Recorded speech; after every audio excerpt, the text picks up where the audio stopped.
Welcome again to another episode of First Step, where we get industry professionals, leaders in their industry, in their fields, to share with us the steps they took to get them to where they are today.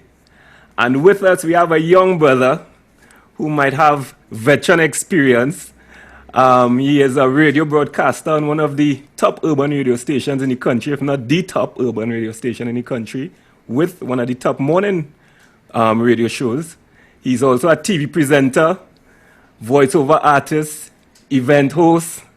I would say fashionista, if that is a term, because the brother always sharp.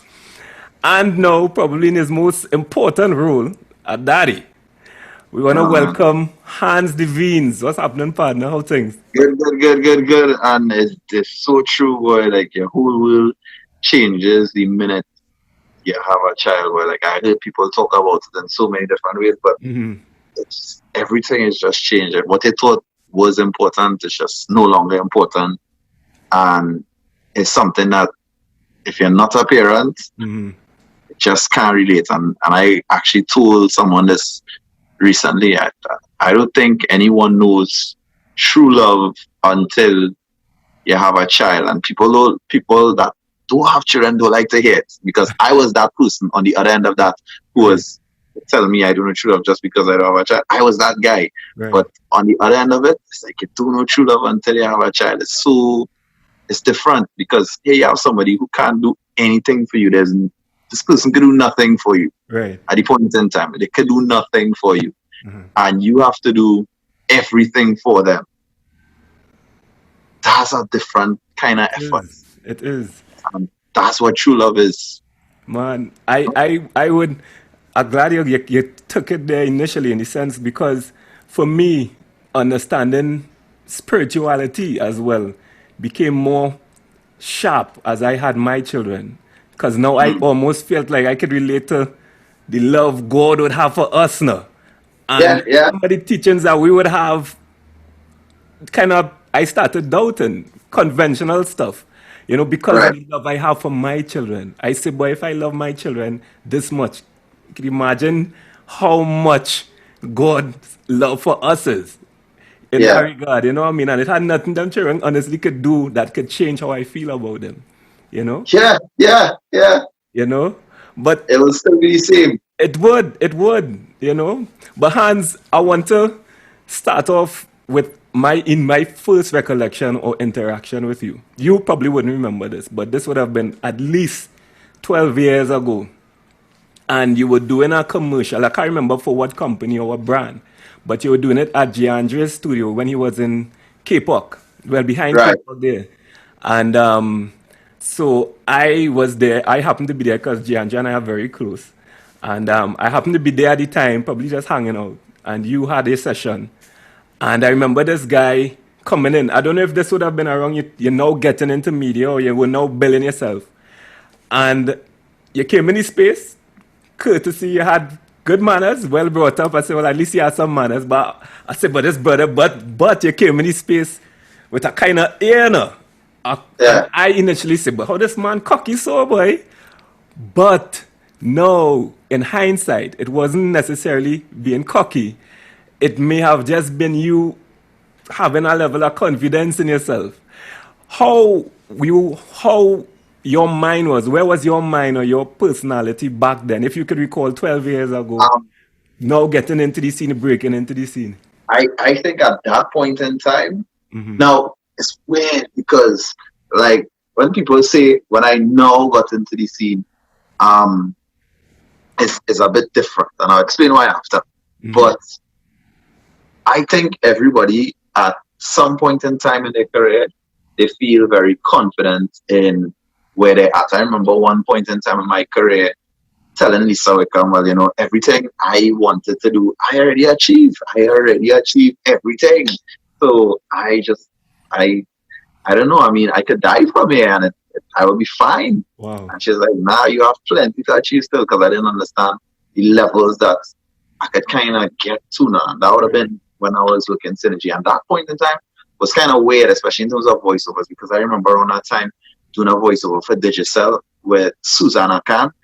And I spent half an hour in that studio to do a 30-second commercial. It was one of the most grueling experiences because Yeah, that would be painful.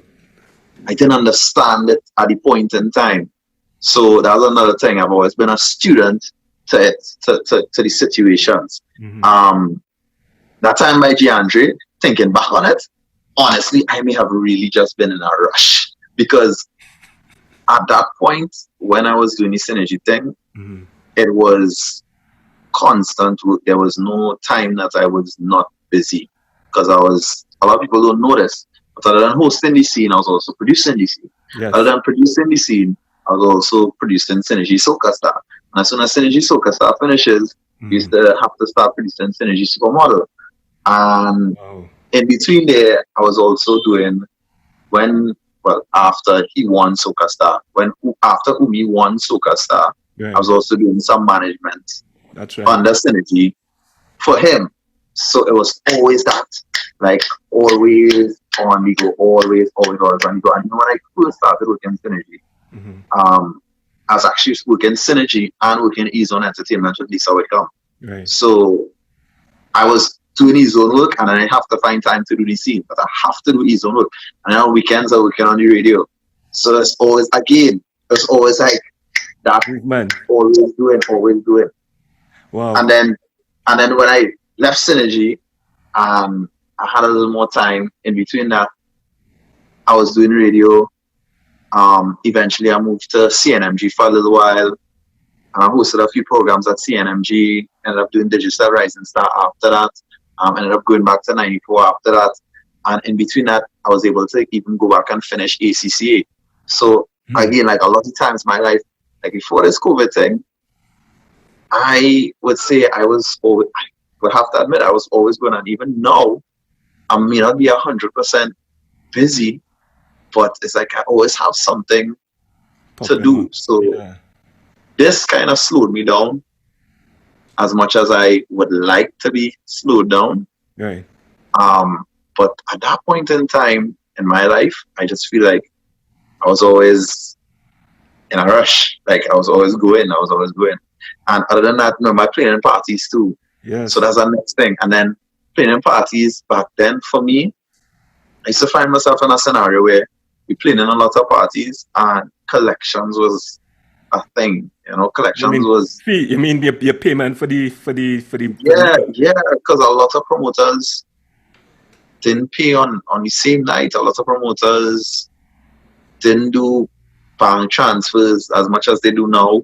Right. So collections was a kind of thing as well. Like that to me, that was a frustrating thing. And even though you have somebody who's a manager, even if you have a manager, them chasing down those collections, they won't do it as efficiently as you. Like they just don't, because it's not. They don't see it as their money. Right. I got you. Yeah. And but how then in terms of juggling? Actually, let's go a little before that. Before E-Zone and before Synergy, what was your life like and your determination? Have you always have a passion, or did you always have a passion for broadcasting, or was it something that you were kind of led into by a mentor or by an advisor or somebody you respected?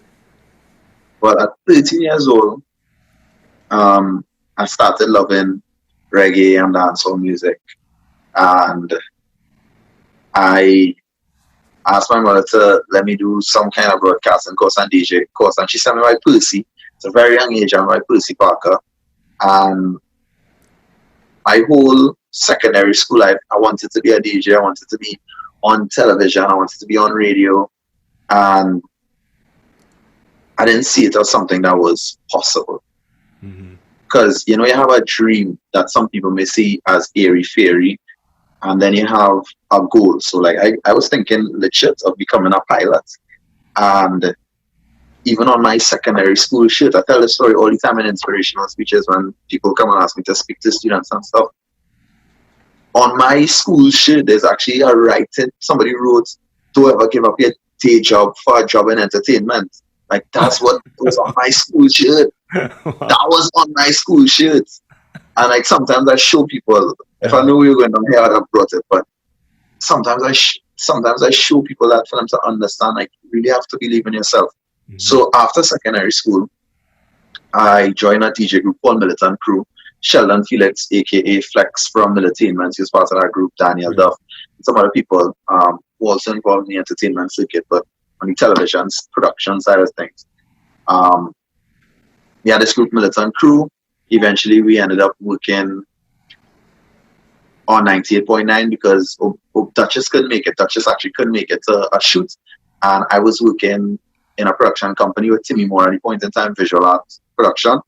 And Naila Ali, who used to do a lot of work with O'Brien, we were at a shoot, and this guy, Shondell was like, boy, Hans a DJ, and real speed talk. Right. And from she's like, Hans, I have a DJ group. You all would like to come on the show because Duchess can't make it.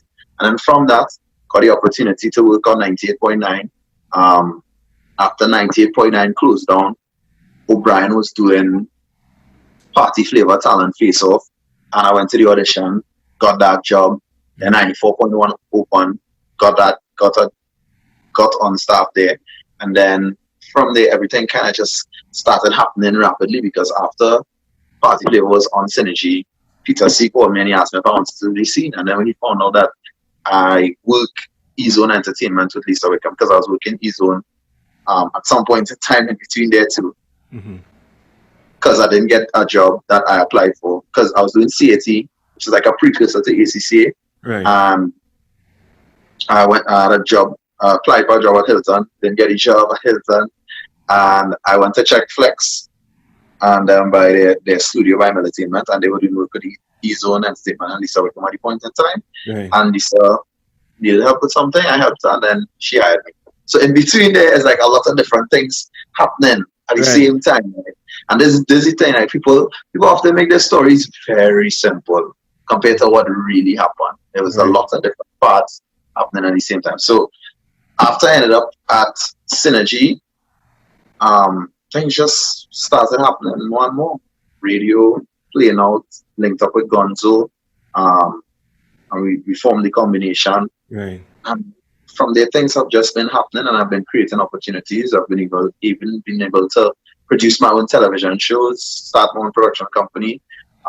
So it's like a lot of different things just been happening. In terms of the inspiration, legit, it came from liking this entertainment field and finding it was so interesting and having a love for it. Dedication and devotion and attitude towards things. I always say the best parts of me and the good parts of me are because of habits from my parents, and the bad parts of me are things that I picked up along the way. So it's like, I've always seen that hard work attitude from my parents in anything you do. When I was very young, my father told me, always make them need you more than you need them. Early in life. These are things that my father kind of just threw inside of me, Yeah. Little tidbits that kind of help in life and kind of shape your thinking now. Because I saw on one of your Instagram posts and following you a picture of a Father's Day, and this probably would have been shortly after you had your baby, your son, with yourself and your old man, like a generational thing now.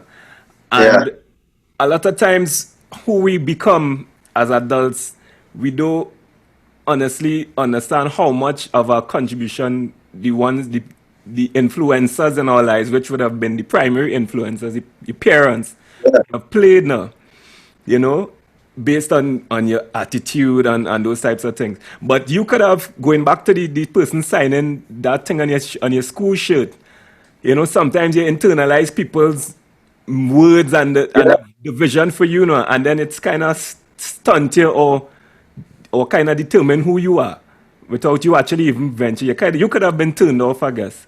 But what is it that you just say? Is it that you have always been want to carve your own course and not take on people's advice? I'm not just say advice, but people's determination of you? I believe in putting things out in the air, and I believe heavily in that believe it, achieve it mantra. I believe in putting your mind to something and going behind it. aim for the moon.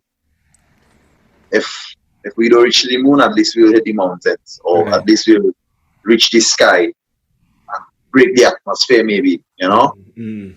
At least we'll get into space. We might reach the moon, but we'll get into space. When I first started, my thing was I want to work 98.9, and I'm getting the opportunity to work 98.9. When Synergy TV first opened, I looked at it and I was like, I want to work there. And it's like you will it and you work towards it, and then sometimes it just falls in your lap, like. And it's weird to go back to this, but like the creator shapes things in very interesting ways. Yeah. You pray for it, you work towards it, and then it just happens.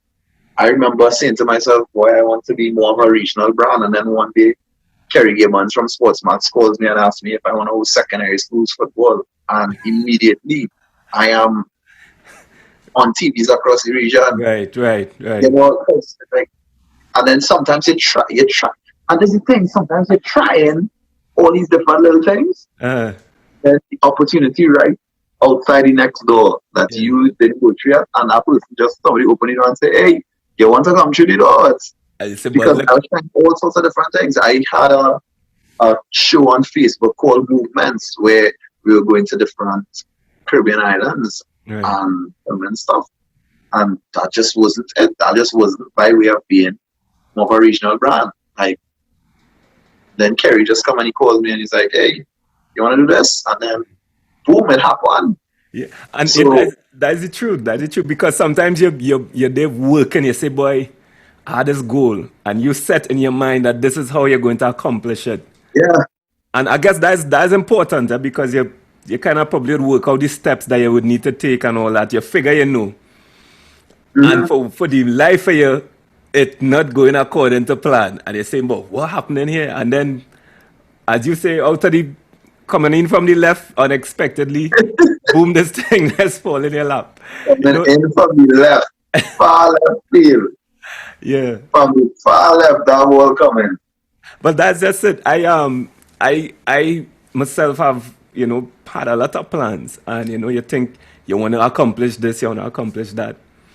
And it's sometimes you're going and you're grinding, but somehow it isn't connecting. And out of the blue, when you start to say, well, boy, what is going on? What doing wrong, boy? Bam. And you're about to probably get turned off and say, well, this mightn't be the time or the mission for me. Boom, it kind of fall into place, I want to find out from you in terms of how you set goals for yourself. Is it that you see something or your eyes get open to it and you say this is where you want to go, or you kind of have a plan, as in, all right, for the next 5 years I'm going to do urban radio, and then for the next, that will set me up to start my production company and then take up and build it up from there?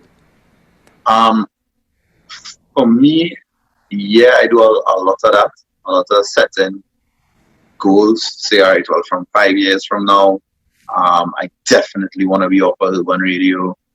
Hey boy, there's an exclusive. Yeah, 5 years from now, I definitely want to be off of urban radio because I don't want to be within 5 years from now. I don't want to be on urban radio. I don't want to be on urban radio past 40. I think that's me personally. I think as a person, I've done it long enough. I feel like I should evolve from there. And if once I continue in broadcasting, I should be a different type of broadcaster rather than a shout on a mic kind of broadcaster. Right. I get you. Put myself in a different space within the next 5 years or at the end of 5 years. So a lot of times I set these goals, but sometimes the transition period happens before the time frame comes to an end. Yeah. And that's it. Sometimes it's not where you want to go, but sometimes where the energy and the time and the flow of things has for you to go. Mm-hmm. That's a weird way of saying it, but it's not always about what your plan is. Mm-hmm. Because again, look at this COVID situation. My plan this year I was going to do a thing where I say 15 years of me playing out with Gonzo and do a Right. big thing and have different parts and different elements of people who we met along the way. Right. We can like probably have who we run out, have different people, just different people who are involved in different parts of my life involved, and let them come out on stage and like it was going to be like a production, Right. but COVID happened, so that didn't happen. Yep. So COVID happened to all of us. you make plans, but you have to follow what is set by the Almighty for you to do. So, for example, like some people, and I say Almighty because some people would call him by many different names. Right. Some people might see universe as God and everything is connected. So, whatever your concept of the higher being is, the Almighty, what his plan and what his situation for your life is and his path for your life is, you could pretend to go against that, but you cannot go against it. You can run all you want from what you need to do, but it's going to find you. You could run here, there, and everywhere. Is it true? Pretend. Is it true? But at some point in time, you're going to have to face that faith. And when you have to face that faith, you have to have the faith. Does it come in? Does it come in? It's coming. No matter what it is coming. It is. It is. Coming. The situation will push you in directions that you never thought. If let's just say, a lot of people think I should be a motivational speaker. If my direction is that, and the Almighty sees my direction as that, He will put me in situations to do that. He will put in somebody's head somewhere in the world, put it in their head. Right. Yo, need a motivational speaker for this group of young people, and it will put me in a scenario where I will have to do a motivational speech, and then God will put the right person there to recognize that and then take me further in terms of motivational speaking. If that is to be my direction, if politics is to be my direction, then He will put the right people around me to make that decision. And that's just the way it is. And that's and when you and this I'm not a real godly boy. I had a good chick. I'm not that guy. But I understand, and in my belief and my personal understanding, there's a greater power. All of this that we have, all of this around us, it didn't come from just man and science, and an idea has to come from somewhere. And when you even think about an idea, where does an idea come from? If all we are is science, then where does an idea come from? Come from something above, greater, bigger than us. Yeah. So it's like, whatever it is, it's going to push you in a direction. And you can make your goals, you can set your goals, and have different ways of setting goals. And we don't have different ways of setting goals. Again, a lot of, I want to do this, and setting things in place to do this, and then something just threw you off. How have you been able to cope with when things don't go how you was hoping it would go in vision? Some days good, some days bad. Because any passing way, I've gotten down on myself, said, boy, I wonder if anything making sense, and if that's making sense, if that making sense. And then other times, it's just straight up, you have to get up and go here. You can't just lie down. I mean, it didn't work out the way we expected it to. But do you stop here, or do you try to find another way? Because there's always another way. So sometimes the initial reaction is to get down on self and not look at the whole picture. So, quick example, one of the jobs that I once had, they decided to go with a different type of host, right? And there was nothing I could do about it. And at first, you get down on yourself like, wait, now, could I have done something better? Could I have been better in another way? But there's nothing I could have done. But at the initial time, that got me down. And Yeah. from there, that led me to think of a way to make up for the income that I was losing. Mm-hmm. So that made me come up with Promenade Countdown, which I did with TV6 for 4 or 5 years, Mm-hmm. right? And again, it goes back to that direction thing. You know, it pushed me in that direction. It pushed me in the direction I needed to go. Yeah. Because you're avoiding your faith. Avoiding your faith. That's But it. I'm pushing. That's the truth. Sometimes the my wife is always say sometimes Arion, you know you had to do this thing and you say you're doing it, but you ain't moving towards it because some other thing might be happening at that point in time. So it kind of take you away from pursuing that.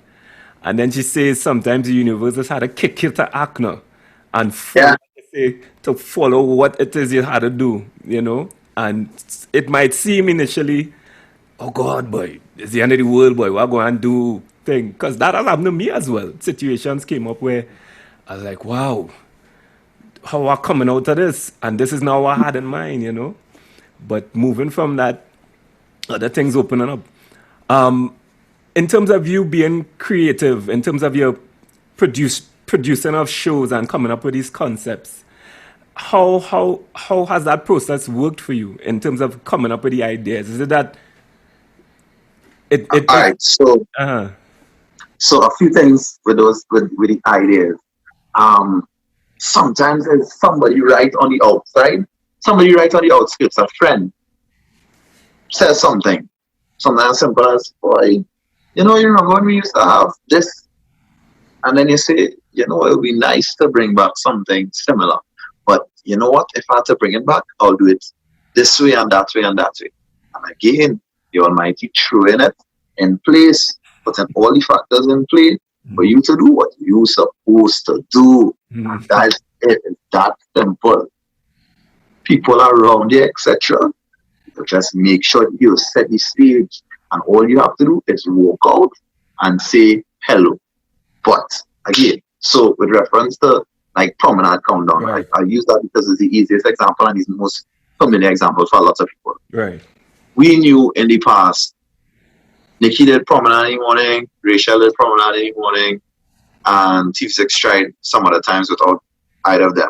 Mm-hmm. And in my mind, because I am very much a logic person, for me in school, I was good in maths. Right. I finished my CXC maths exam an hour before. I finished my art maths exam half an hour before. I check it over, but I was bored. I'll get fed up checking it over. Right. I was good at maths. Me, logic, I like logic. Mm-hmm. So I calculate, and this is even with ACCA, I calculate the reasons why it did work out. So for me, the main thing was artists, carnival time, it's hard for them to get up in the morning. That's one problem. Mm-hmm. Two, the show didn't really have much fillers before. Meaning, you have a show, and if the artists don't come, don't have a show. Right. So my logic and my producing skills, what I learned from Lisa Wickham, what I learned while at Synergy, what I learned generally from just watching TV, is you have to fill the show sometimes with more and extra. So I decided Mondays would be something, Wednesdays would be something, Fridays would be something. So the show doesn't only revolve around the artist. Yeah, it would be nice when we have artists. And then I also figured out ways we could sell the show for the show to make sense. And then add to that, so that we always have content, made the show a video countdown. So now you have something where you can have no artists on the promenade. But you still have You still have a show. Yes. It is still a good show for TV. Right. And that's where, again, the creative process all the times for me has to do a lot with logic, timing, where I see things lacking. So, for example, now I do something called What's Good on on Instagram and post on Facebook as well. And for me, this my confession here. What's Good is really not just about showing it. I find there's too much negativity in the air. I want to push positivity, and that's my vibe. That's my energy. I want positivity. Right? Anybody could do any DJ could do a live screaming behind a mic, saying, get girls to log on, be naked. That's not my thing. Where I am. That's not where I am. That is not who I am. So being true to myself is another part of the creativity that is important to me. Being true to self. Sometimes I would take my creativity and give other people ideas or work on other people's projects. So, for example, Super Hype, he had a show where he would go around interviewing people, and there'll be wildness and jokey questions and things, and it worked for him. And I was able to help him get that show on TV6. But that's not me. So, being true to self in my idea formulation is also a thing. So it's a bit of a logic, a bit of being true to self and voice. So for example, as I was saying now, What's Good? I found there was not enough good news being put out there. I couldn't do this. And it's to help me keep saying, to be very honest, because me not working sends me crazy. Me not doing things that will send me crazy. My mind not working sends me crazy. And I've seen situations, and you always hear people say that you truly get old when you stop working, when you stop doing things, when you stop using your brain and your senses. That's when you start to get old. That's when you start to deteriorate. So, creative process, again, from the Almighty, combined with my little logic, my experience, things that I see missing in these spaces, and how to find little things and make my own strategy. Because coming out of the success that you would have seen from like the Promenade Countdown and the Synergy Soca Stars and all those things, pulling together people, because I appreciate a lot of times, for instance, me being able to connect with you would have been a few things. We'd have worked professionally doing ads and whatnot, but I would have, and through that we would have interacted, you know. But it a lot of times boils down to your network and how efficient you were at connecting people, being connected by people. So how much of a role has your network play? And I'm sure you very much value the network that you have, you know? Well, they say your network is your network. That's a common phrase. Yes. Also, the new currency is favors. New currency is favors. In this time, you don't need money. Listen, people think you need money to get everything done. Like they did. People complain and say, boy, I can't do that. We can't do that. We don't have enough money to do that. Right. Nah, it's not money. A lot of people out here willing to do things for free. And I'm not saying this to say abuse people who willing to do things for free. I'm saying if you can find a way to reach somebody beyond the money and pay them when it is, of course you're paying them when it is fair, you're paying them when it is possible. But if you could find a way to reach somebody in a place where it's not necessarily about money and it becomes a passion, you can get whatever you need done. And of course, those things are built through good relationships. Right. People trusting you. People trusting you is a very important thing. People respecting you is a very important thing. People knowing that you're not going to be dishonest towards them and ingenuine towards them. Again, loyalty is a very important thing. So the network is important, but your network could really expand simply by your reputation and simply by finding places of common interest, finding different ways to do things. Like that and all is creativity in itself. Your network and how you could use or work with your network. Like all these things real important. Yeah, it Simple is discussion. actually. And I'm one who really believes everything in this life is a discussion. Everything in this life is a discussion. But elaborate on that for us so we could fully grasp where you're coming from. All right. Um, what's the best way to put this for you? Okay. A lot of people, right? You work in somewhere and you have a problem with the workplace. So every day you go into work complaining about this one thing of, let's just say, the bus service to move on time, to reach on time. Let's just say that, right? Not saying that's what's happened. Buses to reach on time. Me getting to work, I'm late because the bus is always late. Right. The manager, boy, Hans, you're always reaching late. You had to stop reaching late. You had to stop reaching late. I don't hear you. No. If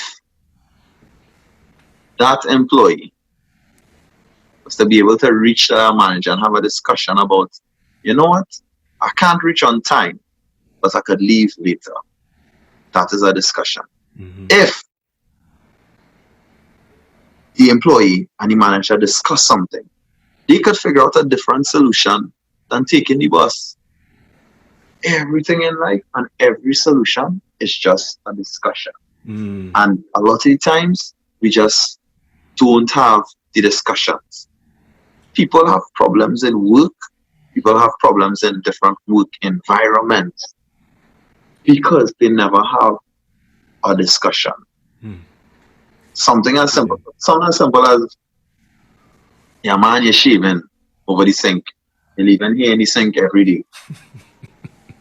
Are you frustrated? You're saying, but oh gosh, it's just a little bit of here. Right. But if you all discuss it and you could find a way in between, whereby, okay, maybe when you are shaving, you can put a towel where the hair will fall, and then you throw that towel somewhere else, or you wash that towel outside and dry it out outside so the hair can come up.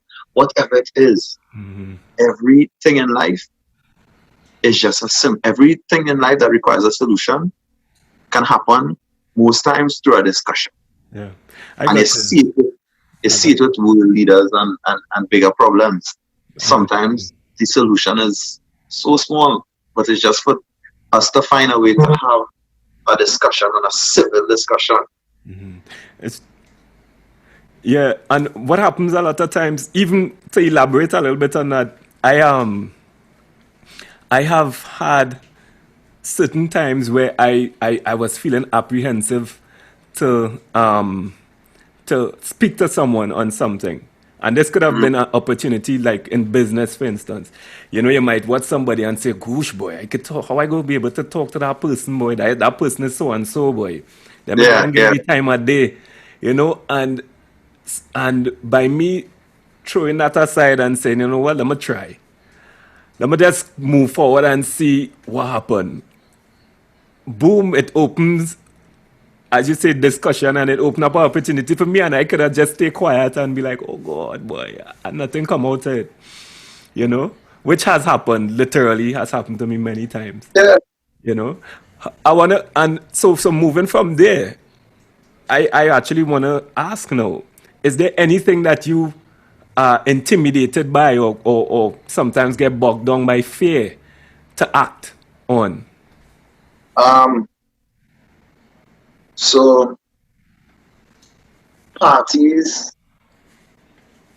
I know at some point in time I'm going to have to stop miking in parties because it's going to be something that I will be past to a great extent. Right. But it's something that I love. I mean, a lot of times in events, bigger events, first time I'm playing in events, new crowds, like that always gets me in that space of being uncertain and being scared, kind of.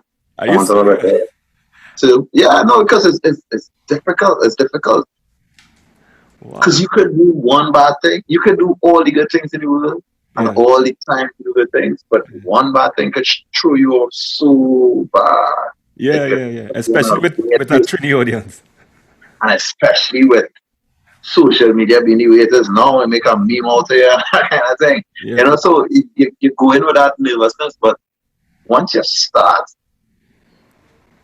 in terms of once that first song plays, what you plan to do works, it just kind of flows. You just kind of let it flow. Yeah. Just kind of let it flow, especially working with guns, and we have that kind of rapport where sometimes we kind of figure out what we're going to do before. Mm-hmm. You know, it just works after you start it. It just works. Because New TV projects also are like that. Every sports max broadcast is like that because it's live TV. Um, you, you feel like, so for me, sports max mm-hmm. is a very specific and very sensitive scenario. I'll tell you why.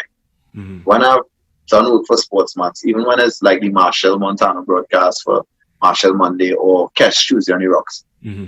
I feel like at the point in time when I am on camera, everything I could do could mess up everybody.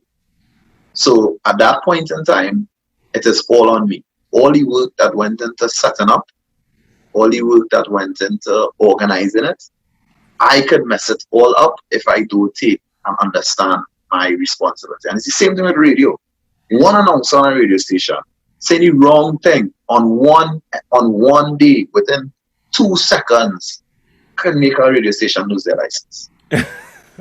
Could make a radio station get sued. Right. It's like you're carrying that when you are on and you are the face or the person on the mic or however you want to put it, Mm-hmm. it is on you. Everything has led up to that moment where it is on you. And if you, a friend told me this the other day, anybody who is not nervous by the job doesn't understand the job itself. Wow. Because you don't understand everything else that is connected to what you are doing or about to do. Mm-hmm. I got you. It's not just you. At that point in time, it's not just. So all the time, before these things, I get a little jittery because you know what you're going into. I mean, even on the radio, like just before you open it, you get a little bit of a shake, not too much because I've been doing it so many times. Mm-hmm. But you get a shake. Right. TV wise, always get a little shake before. Always get a shake before, just before. Sometimes it may be long before, just before. Because with me, I still feel this way where if I have a TV or radio broadcast, everything before that broadcast that day is leading me to that broadcast mentally. Right. Everything I'm doing, I'm trying to get to that broadcast in time. And that broadcast is going to be on my mind until it is done. And you see, I am surprised that you actually share that because we, the listening public or the viewing public or the people being entertained by you you and Gonzo in an event don't know this. We go in with what you feeding us, and either you're real good at hiding thing, or you're able to then, as you say, transition when is go, you then could just activate. Because I was actually going to ask you that you have been able to. I have seen you in many events, but it's playing out now. And what I always appreciate with your set, with you and Gonzo, all it is, and I'm glad you said it, it seems as you all have it, like you all plan it, so it is have a segment where you just kind of tell a story with the music. Right. So here's the thing. Mm-hmm. I had to talk about this in another live the other day, another interview the other day. We do not plan every single song, but we do plan special moments. And I say that because this year we did Iron Park, where we had the honor of playing with Renegades. Right. And we had the privilege of mixing pan with music for the first time. And somebody will see this and say, yeah, but pan mixing with music all the time. Ha ha ha. No, not the way we did it. That night, it was as if the pan was part of the DJ set in a real way. It wasn't introducing blah blah blah and then they play and then the DJ come back. And it wasn't that. Right. The first time in history it was done the way it was done. And we planned that the night before we practiced with Renegades. People don't know that. That the night before Iron Park, we were we were at the venue practicing with Renegades how they were going to fit in. And that is why it was so seamless. Yeah. Because we practiced before. And again, even when we this year we did something a little interesting. We put don't mean to make this sound like this, but we'll talk about we put Gunman and She-Hole on pan. Right. Why?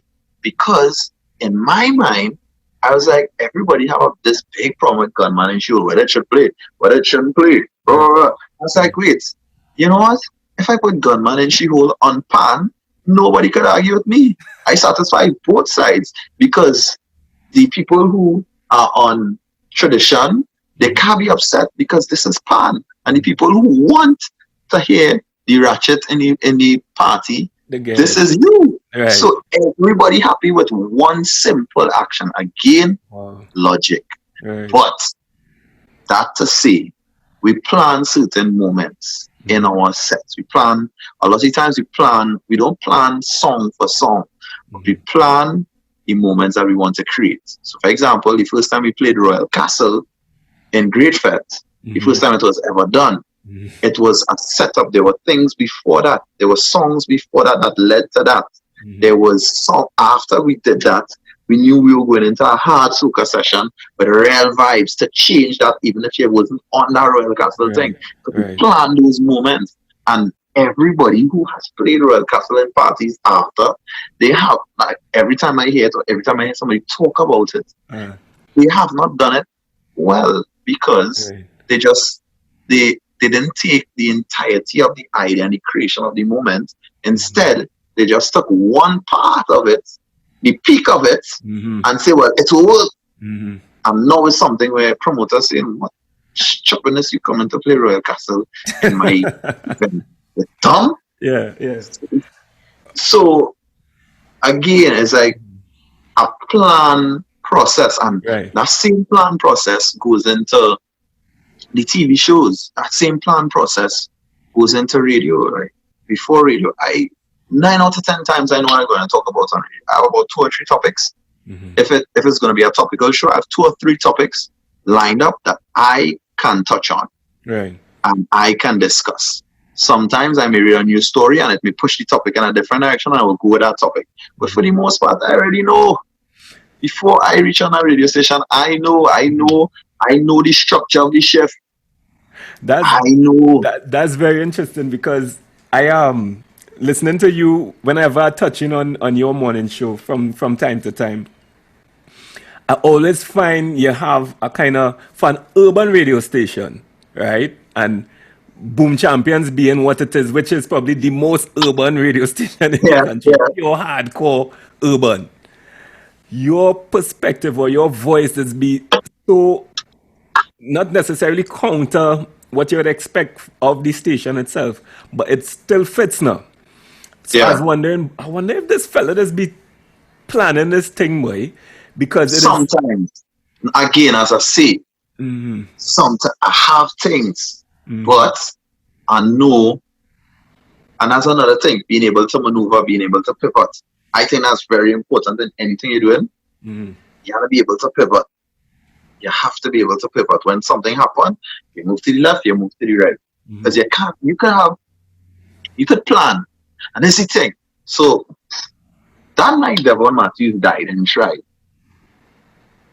I was right there on stage waiting to go on after. Wow. So, you can't plan for that.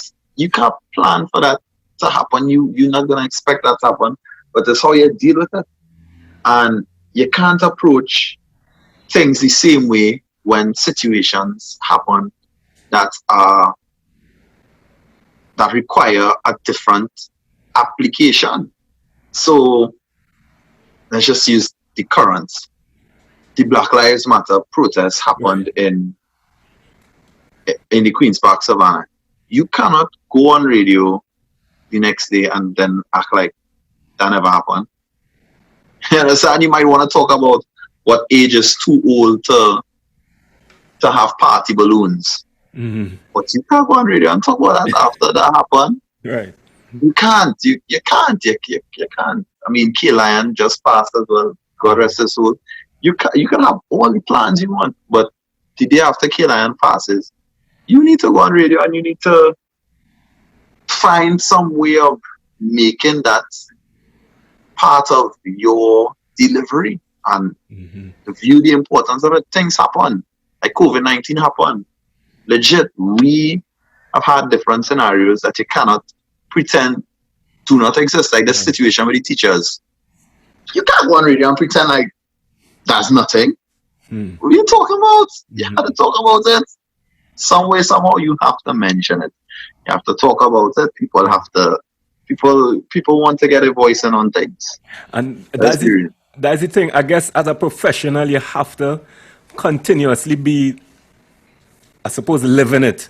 Because you could say after my 3 hours on air, I unplugging, I good, I not going into, I don't need to be, up with the current affairs or what happening. So the next morning you reach back on radio station and you they talking about party balloons when just, I know the night, the evening before some, protest, the spot has been burning down and you totally unaware, which honestly is a lot of what would happen with some of your counterparts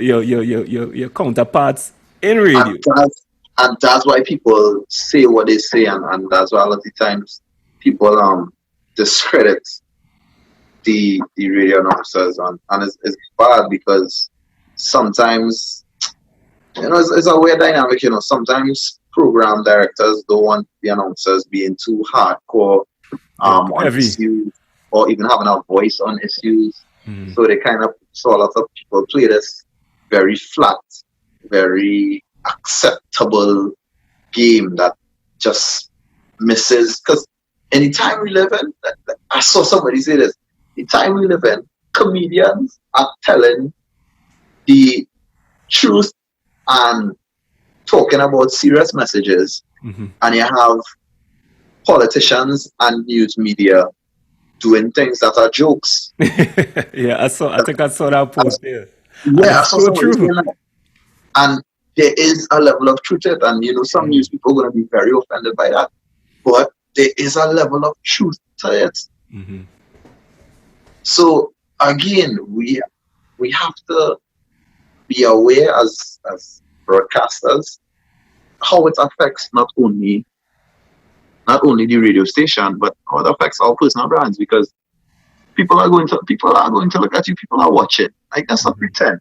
People are watching, and people are going to get their opinions on you. So as much as you represent in the radio station, every time you go on, you're also representing yourself. Yeah. And yourself is what you're really representing.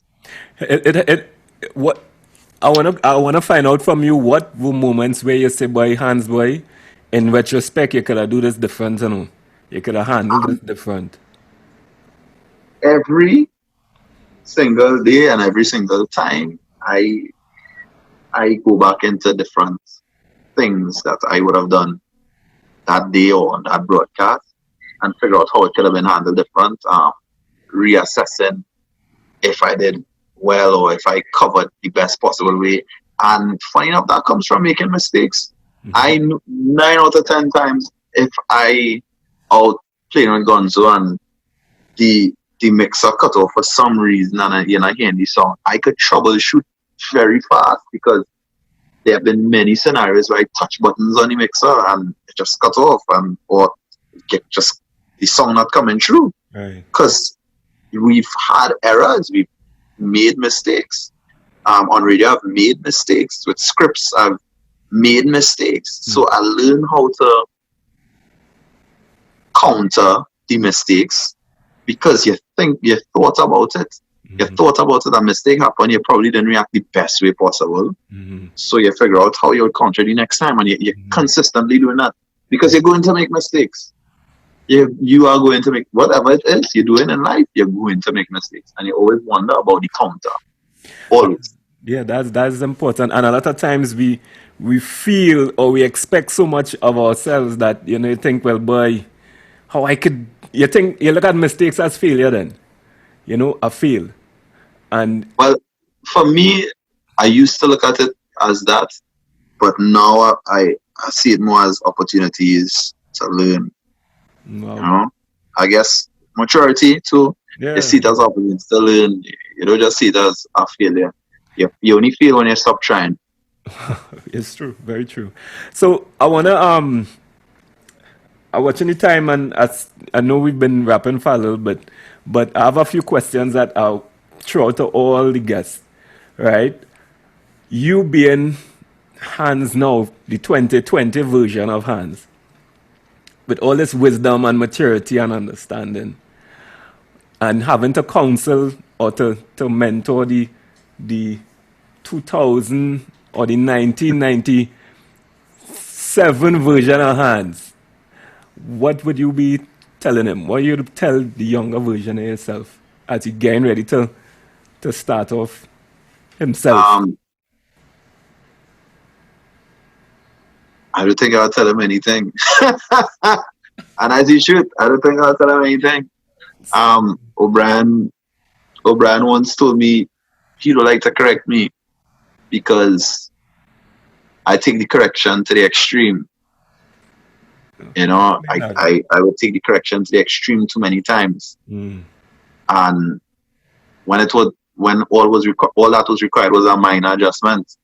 And those minor adjustments, funny enough, sometimes come from, yes, correction, but they come from letting things happen and letting people see for themselves how to maneuver.